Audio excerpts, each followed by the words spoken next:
Hello student, मैं doctor जागृति मीना। हम यहाँ पर यूनिट 1 एटॉमिक स्ट्रक्चर पढ़ रहे हैं।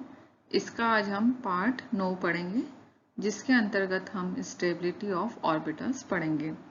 इस लेक्चर में हम देखेंगे कि किस तरह से हाफ फील्ड ऑर्बिटल और फुल फील्ड ऑर्बिटल ज़्यादा स्टेबल होते हैं अन्य ऑर्बिटल्स की तुलना में, और उनकी स्टेबिलिटी को हम किस तरह से निकाल सकते हैं। स्टेबलाइजेशन एनर्जी क्या होती है, एक्सचेंज एनर्जी क्या होती है, और इलेक्ट्रॉन पेयरिंग एनर्जी क्या होती है, इन सभी के बारे में हम इस लेक्चर के अंतर्गत पढ़ेंगे। तो चलिए स्टार्ट करते हैं। Stability of half filled orbital and full filled orbital. सबसे पहले हम देखें कि हाफ फील्ड ऑर्बिटल और फुल फील्ड ऑर्बिटल होते क्या हैं। किसी भी ऑर्बिटल में इलेक्ट्रॉन रखने की जितनी कैपेसिटी होती है, उसके अगर आधे इलेक्ट्रॉन उसमें प्रेजेंट होते हैं तो हम उसे हाफ फील्ड ऑर्बिटल कहते हैं। यहाँ देखिए P3 है, P ऑर्बिटल में कितने इलेक्ट्रॉन आते हैं? 6। यहाँ पर 3 है, इट मीन्स ये जो P ऑर्बिटल है वो हाफ फील्ड है। इसी तरह से D5 और F7 भी हाफ फील्ड ऑर्बिटल हैं। और फुल फील्ड ऑर्बिटल का मतलब है उस ऑर्बिटल में जितने इलेक्ट्रॉन रखने की कैपेसिटी है उतने इलेक्ट्रॉन पूरे भरे हुए हों, तो हम उस ऑर्बिटल को फुल फील्ड ऑर्बिटल या पूर्ण भरे हुए कक्षक कहते हैं। यहाँ P में देखिए 6 इलेक्ट्रॉन रखने की कैपेसिटी है तो पूरे 6 इलेक्ट्रॉन है। D में 10 इलेक्ट्रॉन रखने की कैपेसिटी है तो पूरे 10 इलेक्ट्रॉन है। इसी तरह से F14 में पूरे 14 इलेक्ट्रॉन प्रेजेंट है। तो ये जो ऑर्बिटल्स है वो फुल फील्ड ऑर्बिटल कहलाते हैं। हाफ फील्ड ऑर्बिटल और फुल फील्ड ऑर्बिटल जो होते हैं वो अन्य ऑर्बिटल की तुलना में ज़्यादा स्टेबल होते हैं। इसके कई कारण हैं, जिनमें से हम यहाँ पर 3 कारण आपको बता रही हूँ मैं। यदि 2 इलेक्ट्रॉन एक ही कक्षक में प्रवेश करते हैं तो समान आवेश के कारण उनमें प्रतिकर्षण होता है। किनमें? इलेक्ट्रॉन के बीच में। और प्रतिकर्षण के कारण इनके युग्मन के लिए काफी ऊर्जा की आवश्यकता होती है। ये बात हुई जब इलेक्ट्रॉन का पेयरिंग होती है, मतलब एक ही कक्षक में 2 इलेक्ट्रॉन होते हैं तब ऐसा होता है। जबकि अयुग्मित इलेक्ट्रॉन, ठीक है, जहां पर इलेक्ट्रॉन कितना हो? एक ही हो किसी कक्षक में, ये एक ऑर्बिटल है और इसमें अगर एक ही इलेक्ट्रॉन है, एक अयुग्मित इलेक्ट्रॉन है, तो अयुग्मित इलेक्ट्रॉनीय कक्षकों में प्रवेश करते हैं जिससे उनमें प्रतिकर्षण नहीं होता है और स्थायित्व बढ़ता है। इट मीन्स जब ऑर्बिटल में इलेक्ट्रॉन का युग्मन होगा तो प्रतिकर्षण होगा और उससे स्थायित्व कम होगा, लेकिन जब अयुग्मित इलेक्ट्रॉन ऑर्बिटल में होगा तो प्रतिकर्षण कम होगा और स्थायित्व बढ़ता है। तो पहला कारण ये है। दूसरा कारण है कि जो अर्ध भरे कक्षक होते हैं वो परमाणु या आयन को क्या बनाते हैं? सममित बना देते हैं और इसके कारण भी उनका स्थायित्व बढ़ता है। तीसरा कारण है किसी भी इलेक्ट्रॉनिक अवस्था के लिए स्थायीकरण ऊर्जा का मान जितना अधिक होगा, कक्षकों का स्थायित्व भी उतना ही अधिक होगा। ठीक है, इन्हीं कारणों के कारण हाफ फील्ड और फुल फील्ड ऑर्बिटल्स जो होते हैं वो अन्य कक्षकों की तुलना में ज्यादा स्टेबल होते हैं।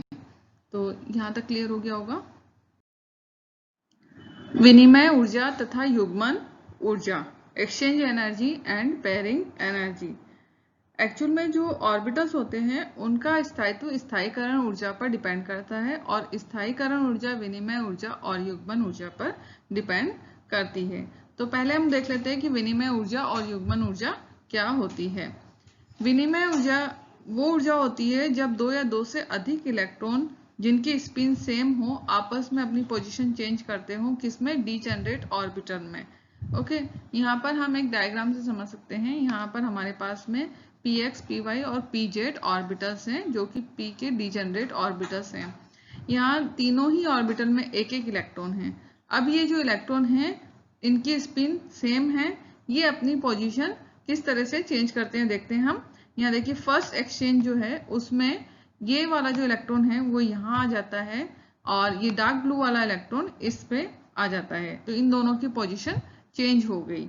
सेकंड एक्सचेंज में हम देखते हैं कि जो डार्क ब्लू वाला इलेक्ट्रॉन है वो इस पोजीशन पे आ गया और लाइट ब्लू वाला इस पोजीशन पे आ गया और रेड वाला इस पे चला गया।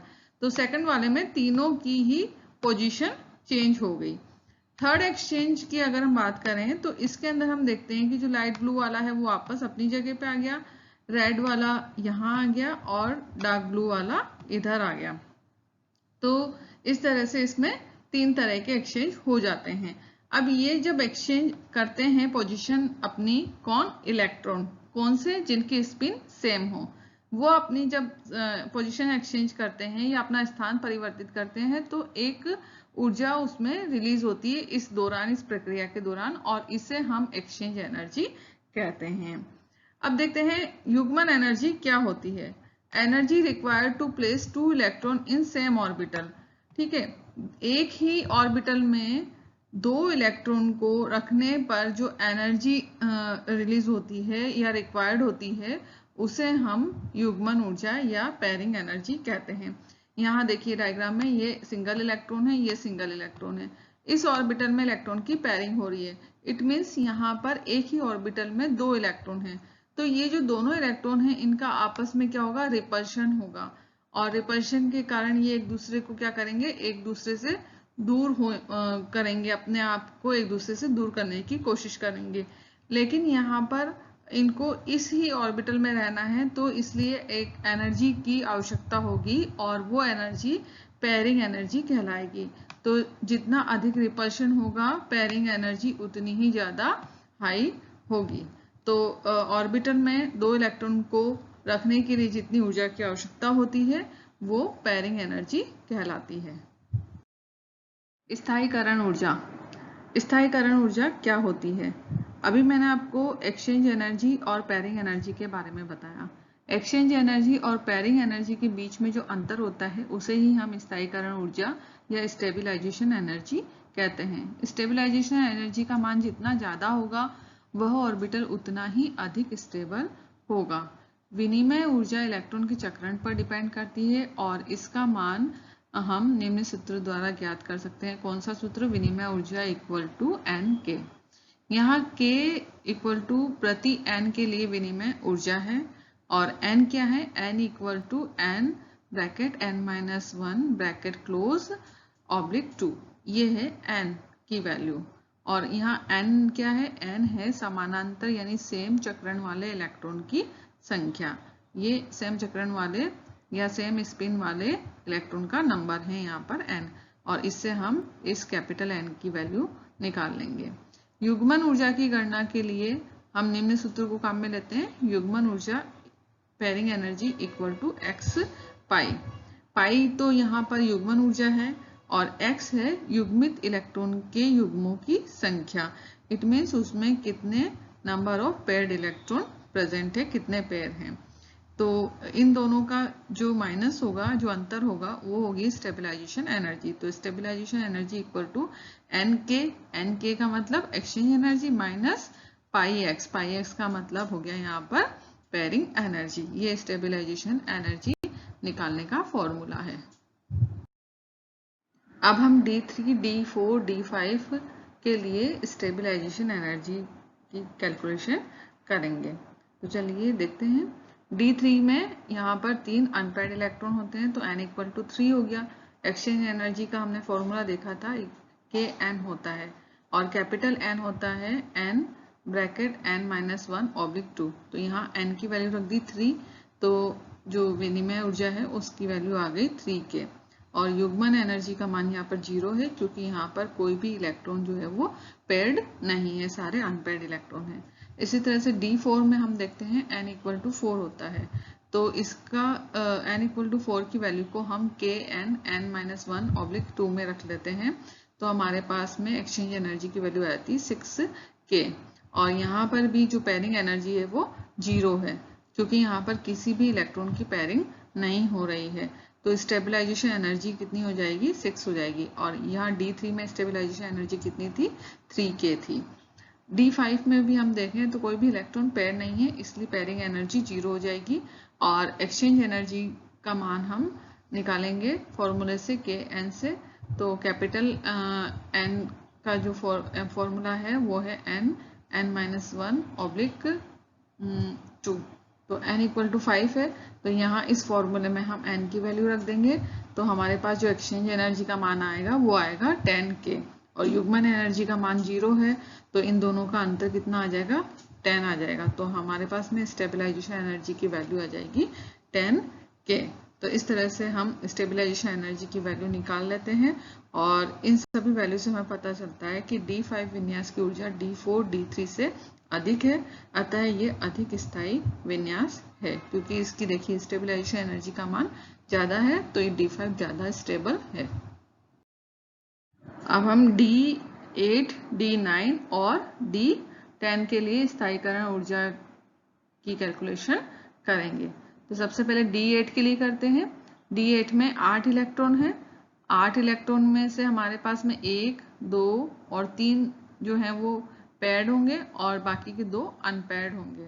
अब यहाँ पर देखिए जो 3 ऑर्बिटल्स हैं यहाँ पे, उनमें 2 इलेक्ट्रॉन है और दोनों अपोजिट स्पिन वाले हैं। तो हमारे पास में n इक्वल टू 5 तो कौन से हो गए? दक्षिणावर्त, जिनका स्पिन कैसा है? ऊपर की तरफ है, ठीक है, वो हम हो गए 5। ये देखिए, एक, ये दूसरा, ये तीसरा, ये चौथा और ये पांचवा।